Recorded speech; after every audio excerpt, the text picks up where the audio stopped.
So, honest to God, I'd never ever heard of Chippendales before I started to watch the show the other day. Now, I don't know what that says about me as a person, but anyway, enjoy my review of Welcome to Chippendales.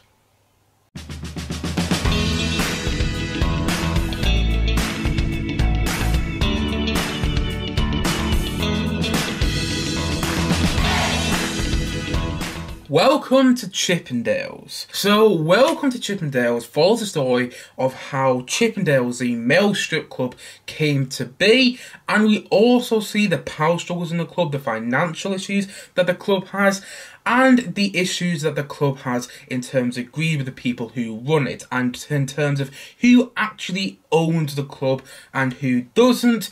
And also, later in the series, we see how the FBI gets involved in Chippendales, and also, we see how criminal activities start to take place at the club as well. And that's basically the gist of Welcome to Chippendales. And honestly, I really liked this show. I found it really entertaining, and I really enjoyed watching it. Far more than I thought I was going to.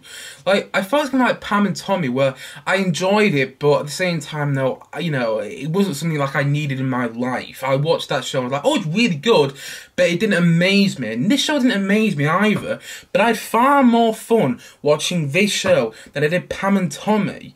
And the reason I'm comparing them, by the way, is because they're both on Disney Plus in the UK. That's why I found both of the shows.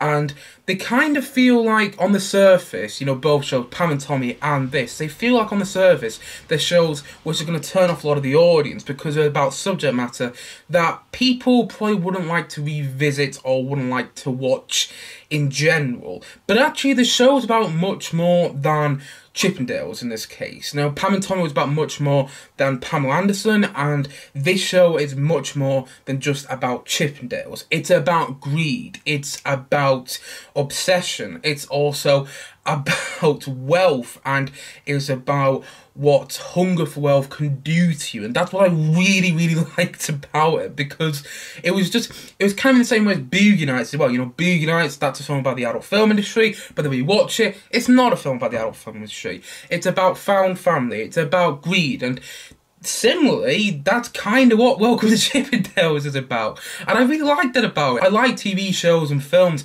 that, you know, on the surface look like one thing, but are actually about another thing. You know, that's why I talk about Pam and Tommy here, because that's another instance there. That's also why I talked about Boogie Nights. And there's loads of examples as well, but those are the ones that came to mind when I was doing this review right now. But the thing is with Welcome to Chippendales, it's the story, though, which is so compelling. And that's something I really didn't expect to say. A show called Welcome to Chippendales has a really compelling story. Honestly, if you asked me that about a week ago before I'd watched the show, I would have probably laughed in your face. I would have laughed in my face if I somehow had a time machine, travelled back about a week ago and said to a week ago with myself, and said, oh, you know, you're going to watch Welcome to Chippendales this week, and it's going to be really compelling and really engrossing. I would have gone, but actually it is. It really is. You get invested in the characters, you enjoy watching the characters, and yes, Kumail Nanjiani and Murray Bartlet and Juliette Lewis and the one who plays Kumail Nanjiani's wife in the show as well, they carry a lot of this series. If their performances, of those four main performances, weren't in the show, I don't think I would have found it as entertaining as I did. But their performances are in the show, and Kumail Nanjiani is playing someone you really don't expect him to play. Like, Kumail Nanjiani is often doing, you know, comedic roles and things like that, and so when you watch him in this show, he's very different. I mean, he's got some comedic moments, but quite a lot of the time, they felt unintentional and in a good way, and also they felt darkly comedic as well. Like, you weren't really sure if you meant to laugh at the bottom or not, and I really liked that about that. And also, Murray Bartlet, who I first came across in the White Lotus Series 1, where he played the hotel manager, the best character in that series, by the way, he is also brilliant in this series as well. I loved him in the White Lotus, and I love him again here. I also love what they did with that character, because, not to go into much detail, this is a spoiler-free review, but there's a big twist with that character which I really liked. Kind of gave some it away there. Do apologise. But still, nonetheless, there's a lot of interesting sort of plot lines which start to develop with that character the more you see him. It's not really in the first episode too much, but then when he comes back in the second episode, I loved that character.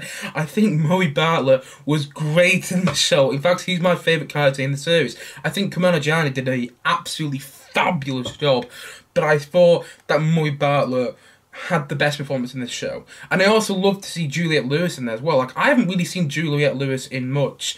I only remember seeing her in Martin Scorsese's remake of Cape Fear, which she played the daughter in. She played Nick Nolte's daughter in that film. And she was really good in that. But at the same time, though, I haven't really seen him in much. And then she's in the show. She's a bit crazy in this show, but she's also really good to watch. Would have liked to have a more of a definitive end to that character. I'm not going to lie.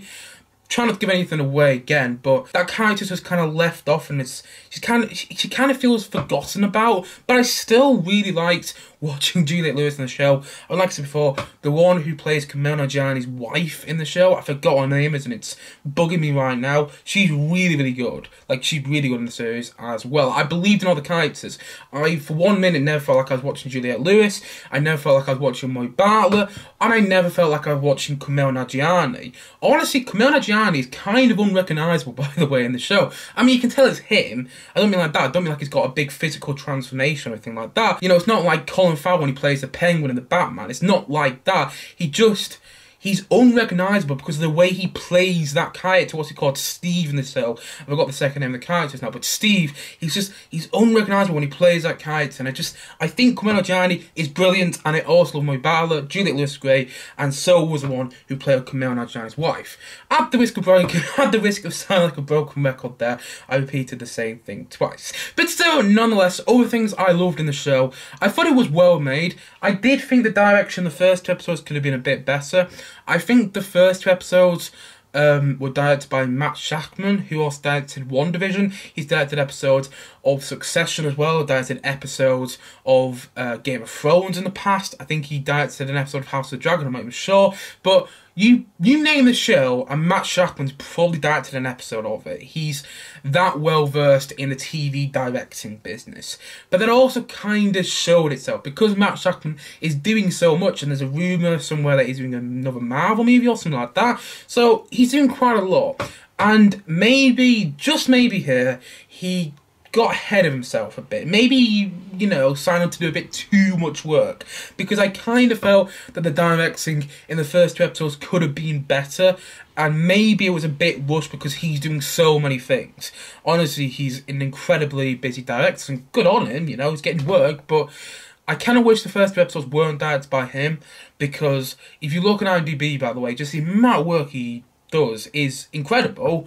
But it makes you think, is he putting 100% effort into everything he directs? And I think you kind of feel that in the first two episodes.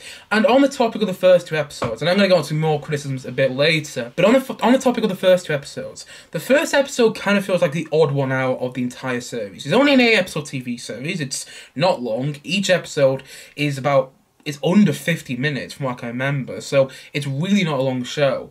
But the thing is about the first episode, right, there was some really interesting plot lines going in there, and I quite enjoyed that first episode. But then you get to the second episode, and it almost feels like a different show. I mean, it does and it doesn't. And you're watching it, though, and you're thinking to yourself, oh, why was that in the first episode then? I'm not really sure the importance of that in the first episode. So I do kind of think, in fact, yes, I definitely think that the first episode is kind of like the odd one out in the entirety of this show. Honestly, it takes till about the second episode for the show to find its footing. I enjoyed the first episode, but I was starting to think to myself at times in the first episode that the show felt a bit unfocused, and I wasn't sure what story it was telling. But then you get to the second episode, and then I felt the show was more sure of itself. I was like, okay, this is the story we're telling, we're going to focus on this now. The other storyline is gone. Again, trying not to give too much away there. But if you are thinking about watching the show, give it at least 2 episodes, because it takes about the second episode for the show to really find its footing. But back onto the positives, I thought that the needle drops, you know, when a piece of music, you know, when a song is used in the show, worked really well. So, like, in the first episode, I remember distinctly when Gimme Gimme by ABBA was used, and I thought that was a really good use of that song. I think it's the second episode, and when Save Me by Queen is used, brilliant song, by the way, which I hadn't heard of. I might have heard of, but I didn't really know before watching the show. And now I've listened to it about 40 times on Spotify since watching that episode of this series. Such a great song. But the way that's used, I really liked. But also, there's another song which I really, really loved. I forgot what it's called now. But yeah, I think the use of music in the show is particularly noteworthy. And I liked the way the needle drops were used, because it often foreshadowed what was going to happen. And often they kind of gave a deeper meaning to what was actually going on in the show. Because on the surface, if you watch the show, you might feel it's all just surface level. You know, there's not much to it. There's not much depth to the show. But then when you look into the songs that were used in the show, you realise that there's actually much more to it. They carefully selected the songs. That was it. Super Freak by Freak. Great. Is it by Freak? I don't know who it's by actually. But Super Freak, you know, bum bum bum bum bum bum bum bum. Super Freak is a great song actually. I really like that. But I'm not sure who it's by. But the way that song is used was really clever, especially in the context. Like when you watch it, at the time, the first time it was used in the show. It's only used once, but when it was used in the show, I was like, oh, that's a good use of that song that I kind of enjoy. But then I was thinking about it a bit more and going, oh, that was genius the way they used that song. That was really clever, actually. Far clever than I thought initially. So yeah, I thought the use of needle drops in the show worked fantastically, and it's just so entertaining though. It really is, and the choreography and the dancers work really well. I believe them as these male stripper dancers, and I'm someone who's not gay myself. I'm as straight as they come. I've got no problem with homosexuals whatsoever. In fact, do whatever you want in life. I don't care. Everyone should just be themselves. That's how I feel about all that. But at the same time, though, I'm not going to lie, when you're watching those dances in the show, it's kind of hard to take your eyes away from it. And again, I'm not gay, I'm straight as they come. But at the same time, though, that was something within itself.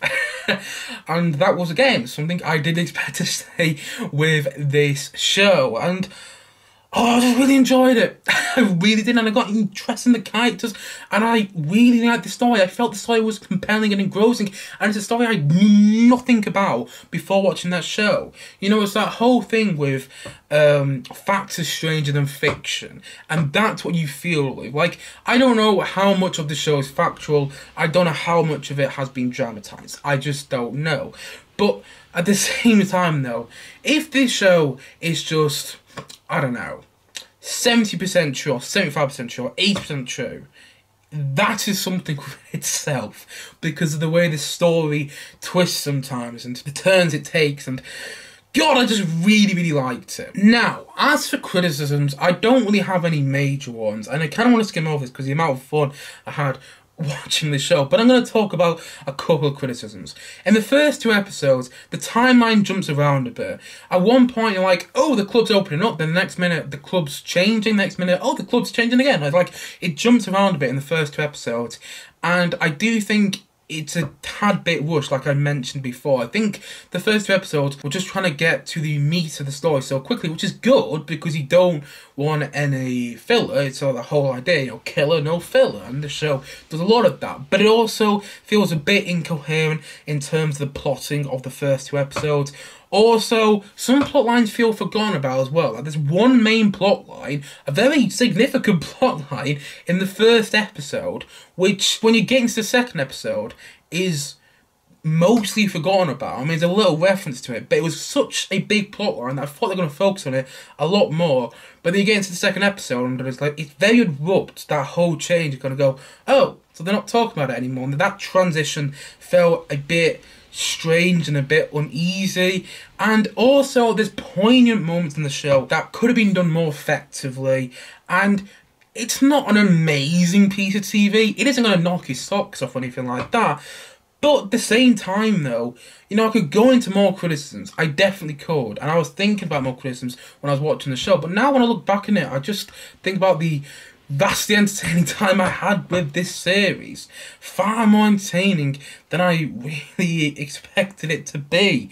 And I believed in the story, I believed in the characters, and I thought the performances were all great. There was not one bad one in the bunch. And I really enjoyed learning about the story because, you know, it's not about Chippendales in the end. It's about greed. It's about what wealth can do to you. It's about power struggles.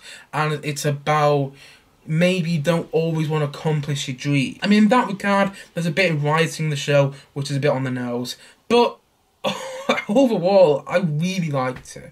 I really did, and I'm happy I saw it. It's all on Disney Plus right now if you're in the UK. I don't know about the USA. It might be on Hulu it might be on Hulu in America. I just don't know. I don't live in the USA, so I can't comment about that. But in the UK, it's all on Disney Plus, and I really, really enjoyed it. I know I said that before, but I'm going to say it again because I binged this show in the space of 2 days, and I don't usually do that with a series. Even like a Netflix series when all the episodes be out at once.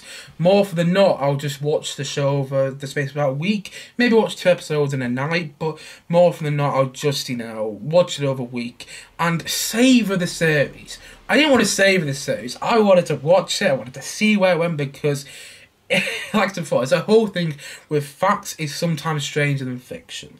And you really get that with this show. And so for me, Welcome to Chippendales was surprisingly compelling, and for that reason, I'm going to say it's an 8 out of 10. Again, this probably won't be one of the best TV shows come the end of 2023, although you never know, it might get some absolutely shit TV this year. You never know, but yeah, I doubt it's going to be one of the best TV shows come the end of the year. Won't in January, but nevertheless, it's definitely worth your time. And I can see why the show wouldn't be for everybody. And it's maybe not the show as well that you would want to watch with your family if you're planning that. Like, if you don't know what Chippendales is, I've already kind of mentioned, it's a male strip club, so there's a lot of explicit content there.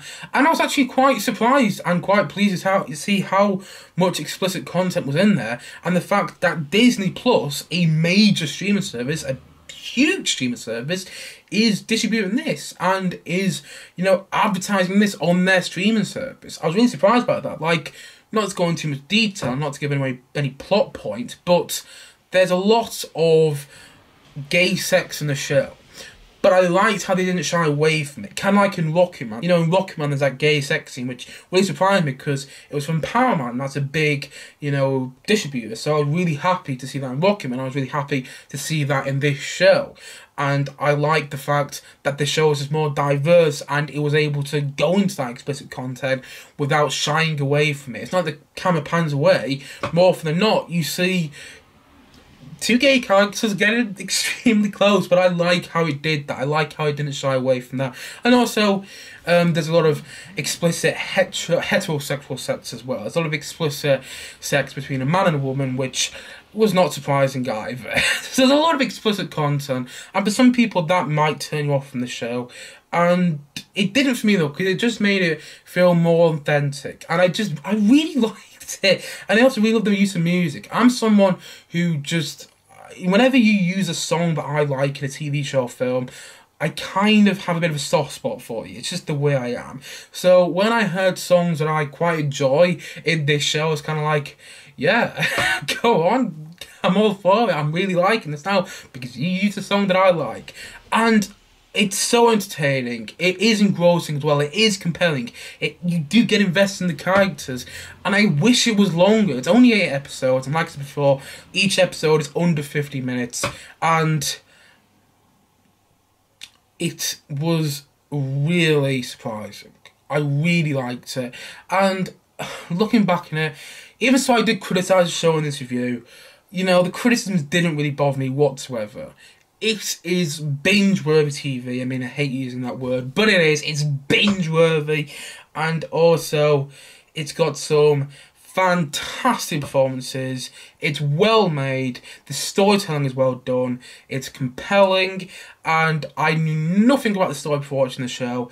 And now, after watching it, I can't believe how this show goes, the plot twists that happen, and yeah, I really, really, really liked it. And so, all in all, I'm going to say that Welcome to Chippendales, I'm going to say that it's an 8 out of 10 from me.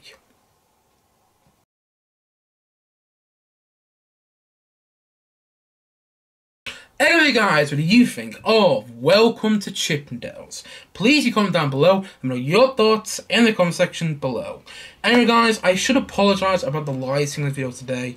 It's quite dark outside and I usually rely on natural lighting in my videos because I've got windows there. So I do apologise about the lighting if it's a bit too dark. But still, nevertheless guys, thank you as always for watching, and if you haven't yet, please do click down below and like and subscribe on this video, and look forward to many more both film and TV reviews and podcasts coming very, very soon on this channel. See you guys again soon, but bye for now, bye!